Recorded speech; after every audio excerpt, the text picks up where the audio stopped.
So we're here at CES 2012 at the Pixel Chi booth. So what are you showing here in this corner? We're showing sunlight readable screens with full motion and color and reflection. Here you can see the screens without much light on them, and now we're putting a 45,000 lux light on them to show how they look in simulated bright sunlight compared to a normal standard screen. And you can see color and reflection.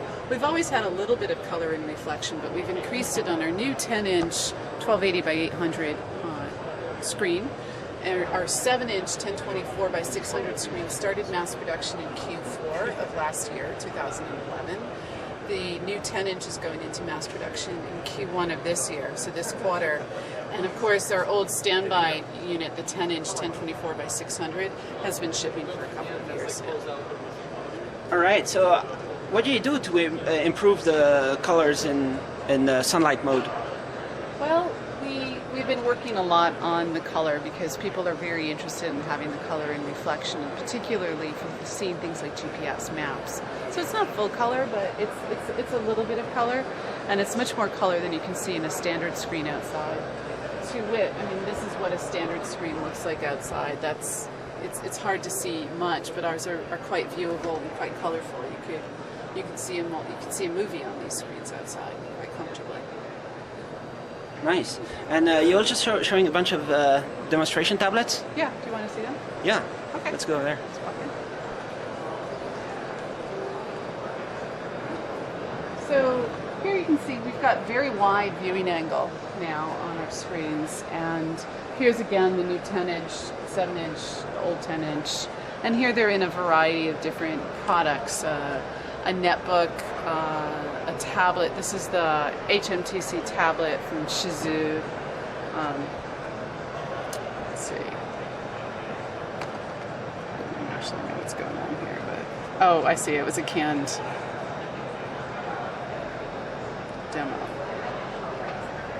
So this is what you call it, Gen 1, and the Gen 2 is 1280, right? Yeah, this is our Gen 1. Our Gen 1 10-inch screen. So, and this is a Sunbook. This is a netbook that you can buy with our screen technology. You can turn off the backlight or back on the backlight. Turn off you've got the color and so forth. So this is shipping now from Clover Systems. This is a reference tablet from Renaissance Balda, and this is IR Touch. It's an infrared touch system that works well in any kind of light. We can turn off the backlight that's down here, so you can see how that looks. But as you can see, a bit of color, but we can turn back on the backlight. We sort of think this is an interesting touch technology and are excited about it. We work, of course, with projected capacitance, resistive, and so forth, but we think infrared is pretty exciting when coupled with a reflective display as well. But here is a customer of ours, Soul Computer, who's showing a regular projected capacitance touch screen, although it's running, looks like it's running Windows. So I'm going to let it run through this, but the screen looks gorgeous, and here I'll turn off even the backlight. This is a bit there. The backlight's all the way off now, but you can still see a little bit of color. This is our old 10-inch, the 1024 by 600, but you turn on the backlight and it's much better. So the reason that you turn off, a lot of people are concerned about screens and the power consumption of the screens. It's about half the power envelope in a cell phone, and about 3/4 of the power consumption in a tablet is from the screen. But it's actually not the screen, it's the backlight. Because about 5% of the light from the backlight gets to the front of the screen. And in ours too, we get 5 to 10% at the extreme. But what we also do is reflect the light off the front of the screen, so you need less backlight in a very bright environment. And we do it differently than it's been done before. We cover almost the entire pixel with a reflective material, leaving a small pinhole to let the light through. But we get more light through that pinhole than a normal screen gets through the entire aperture of the pixel. So So we've figured out how to do that, and we've improved it dramatically over the years since we've been doing this. So LED backlight is lower power than TFT already, but Well, do you change any of that? The LED backlights we used to use CCFL, fluorescent tube backlights, and the whole industry has moved to LED backlights, but even still, they're very little of the light of the LED backlight gets to the front. So if you've ever have taken an LCD off of the backlight, you'll see it's very bright. But again, only about 5% of the light gets through typically. And that's very wasteful. So the big power hog in an LCD is the backlight. In addition, the LCD itself, the thing that's not the backlight, we've lowered the power of that as well, because power goes as the square of the voltage, and we've lowered the voltage down, and we can also change the frequency and some other things. We're working in the future on some bistable or very low update LCDs as well. So in full backlight mode, you can use less power in the LED backlight than other LCDs Dramatically to get the same. less. So we can double or triple the battery life of a cell phone or a tablet with our technology, and also slim. In full backlight mode. In full backlight mode, but the backlight that you need depends upon the environment. So if we're talking about how many nits get to your eye, you have to add the light from the backlight to the light that reflects off the screen. And so we just need dramatically less backlight because we reflect the light that's already in the environment. In a perfectly dark room, it's the same, but in a perfectly dark room, it's too bright at sort of 400 nits or 4,000 nits as we're showing out there, even larger. And you can reliably measure with a little sensor exactly how much light is around and exactly how much you need to have exactly the same amount of light to your eye? Yeah, in the system you do. We could put it in the screen, but the screen is there are things, the screen is an output, not an input, so you have to change the electronics. So it's actually easier to do that on the touch side or with a tiny light sensor. So this is a 7-inch as well? This is the 7-inch as well. So, how do I turn off the backlight on this guy? Oh, up here. So, I turned off the light. So there's the new 7-inch that's shipping. It's been in mass production since last quarter. So shipping, mass production, how soon can we see it like in every store everywhere? That's a good question. I mean, up till now, we've had a lot of design wins with tier 1, as they call them, big name customers for various tablets. But so far, only one tablet's been really successful, and unfortunately, we're not in that tablet. It's by a company, Cupertino, California, that everybody's familiar with. But we're also making big headway in industrial applications. So we're in about a dozen products, our technology, from sports applications to people jumping out of airplanes, serving in the military, to a variety of point of service or sales, or different things that really require sunlight readability or require really low power. In addition, we've got many design wins and tier 1s on the next crop of tablets and other mobile devices coming out this year, and we'll see how those do against Apple and so forth. This year, later. Yeah, we're hopeful, but we're doing quite well with our industrial customers. We're using the number 1 and number 2 LCD fabs in the world in the medium size in terms of volume production. Stuff works. We can make this in any fab in the world, and we can scale it up to any volume, and we intend to. It's just the hardware industry and the LCD industry particularly is in a bit of a trauma mode right now. They're living at negative 20% margins, which makes them more happy to work with us because our products actually ship for more than they cost to make, rather than a bit of the carnage. I don't know if that's been so reported on in the Western press, but where I live in Asia, it's actually quite difficult, what's happening in the hardware industry right now. There's another new Android tablet that's been quite popular in December. Where they're based, Austin or something, the Amazon? The Amazon Kindle Fire? Yeah.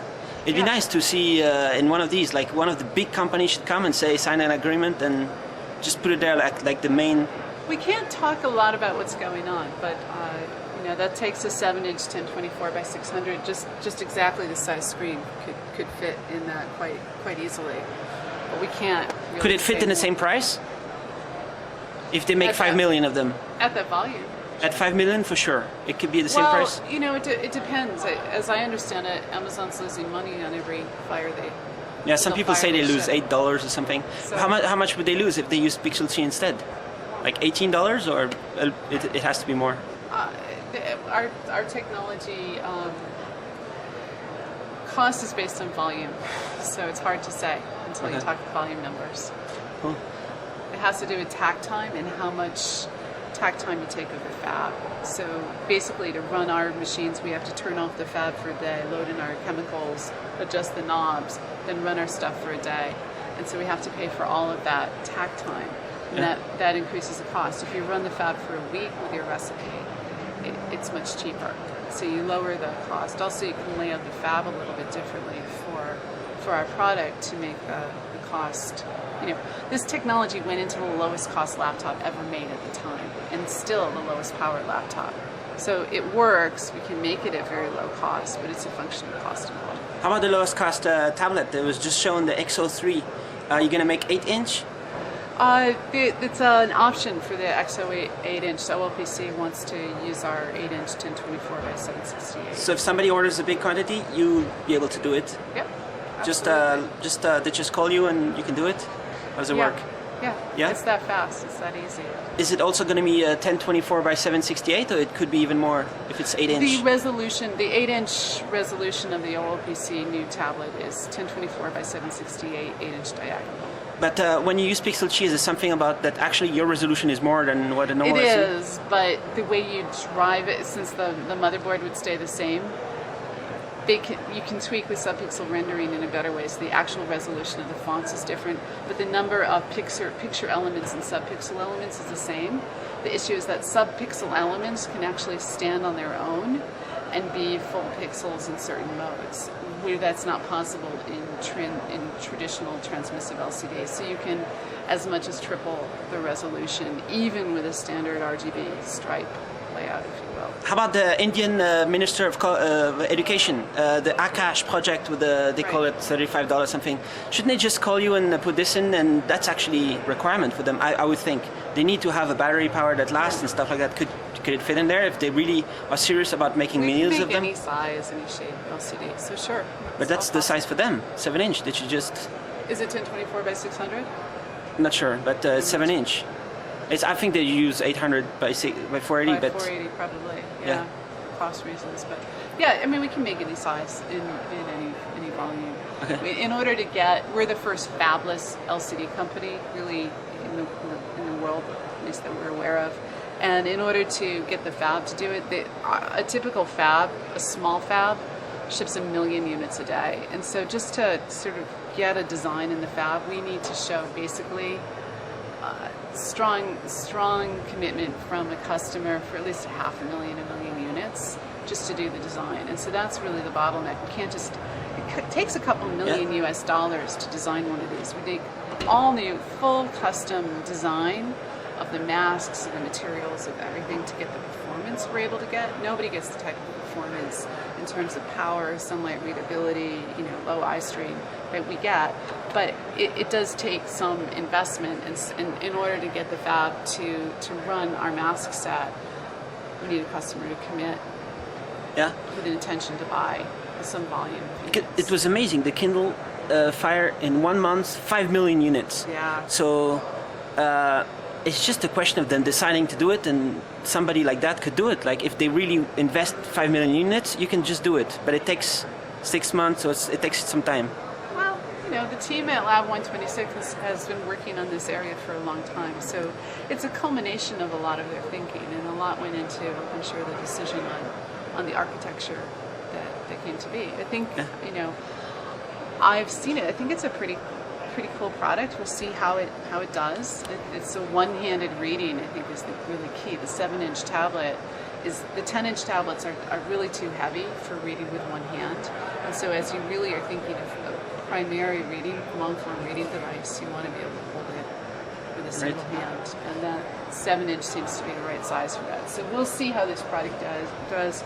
We are in Tier 1 designs, and they're coming out this year, and we'll see how they do against the competitive landscape. It took, if you think about it, in smartphones, it took about 3 years till people could create phones that could compete with Apple's phones. We're at 3 years now into tablet, iPad. Yeah. And so we'll see. Maybe it's time. Maybe not. I mean, If there's a big government who wants the 8-inch Exo 3 with Pixel Qi, could you make it plastic already, or is that even a little bit more difficult to get the manufacturers to agree? It would take longer. Longer. So it depends on their lead time. So there is some option. Also, the cost would be higher, a lot higher. To get plastic type of screen instead of glass? There aren't really plastic screens in production yet, so the cost would definitely be higher. But here's the thing, cell phones. We all have cell phones. We all use them outside. We all can't read them outside. That's a real application that we all struggle with who have cell phones, especially if you're using GPS for hiking or trying to find where a restaurant is or check your Facebook or whatever it is.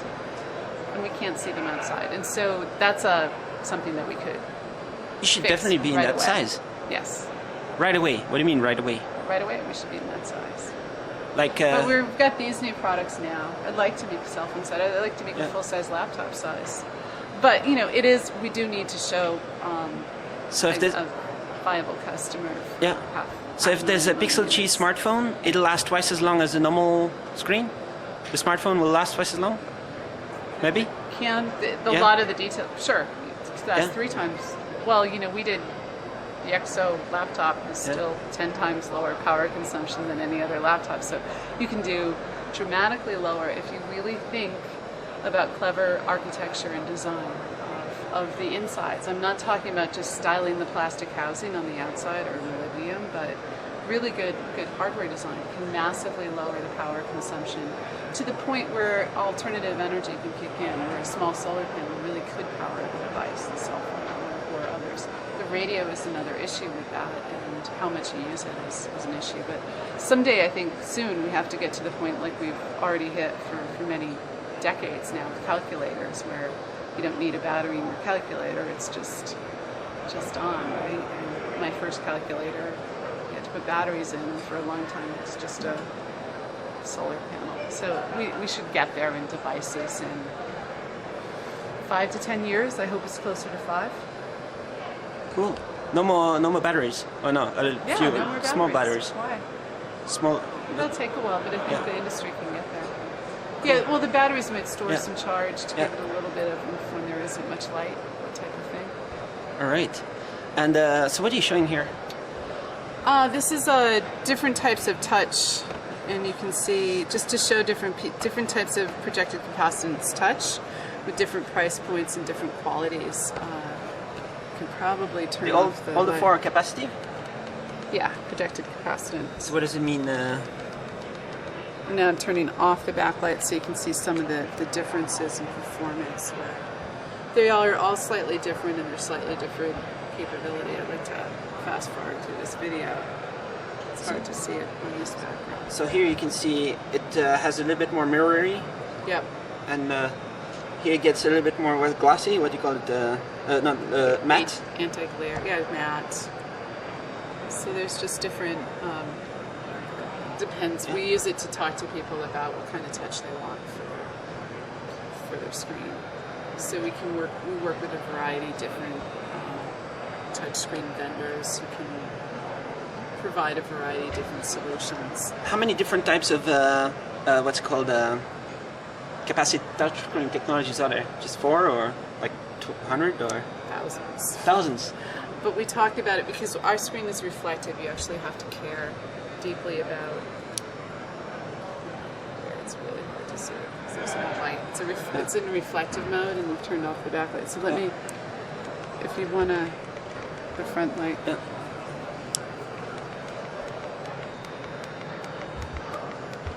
Does the touch actually work? No, this is since it's a sort of Frankenstein kind of mock-up. So it just helps our customers talk about. But the capacitive might be good enough for this solution, or IR is a better solution. We've got some IR stuff. I think you've seen this IR, for example, before. where I think this is a lovely solution for. Otherwise, you would recommend matte, right? The one towards the left of those? Or? It depends. I mean, we have customers even using resistive at this point, so it depends on what the customer wants to do, really. But you know, I do like as you say, like the IR a lot, but it really depends on different things. For example, you know, some of our military customers are using resistive because they actually, guys use gloves, have to use them, like thick gloves. That could work here, but there's dirt, you know, there's a bunch of different issues. Projected capacitance has really become pretty vanilla, and so we'll see if some of the other novel touch technologies that are getting into mass production now do well. But everybody's sort of figured out how to do projected capacitance pretty well now and integrate it. Even we've worked with a lot of the big projected capacitance manufacturers to make sure they can integrate well with our screen, because it's really different when the screen's also reflective.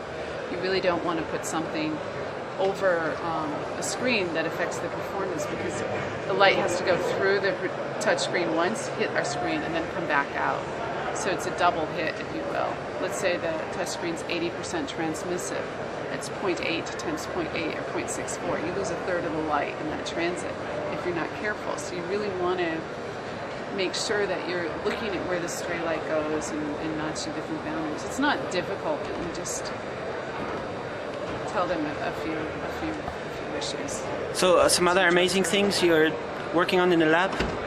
In the labs? We got some stuff we're working on in the lab, but we're just, you know, this is a consumer electronics show, so we're really focused on showing what we're shipping now or shipping soon.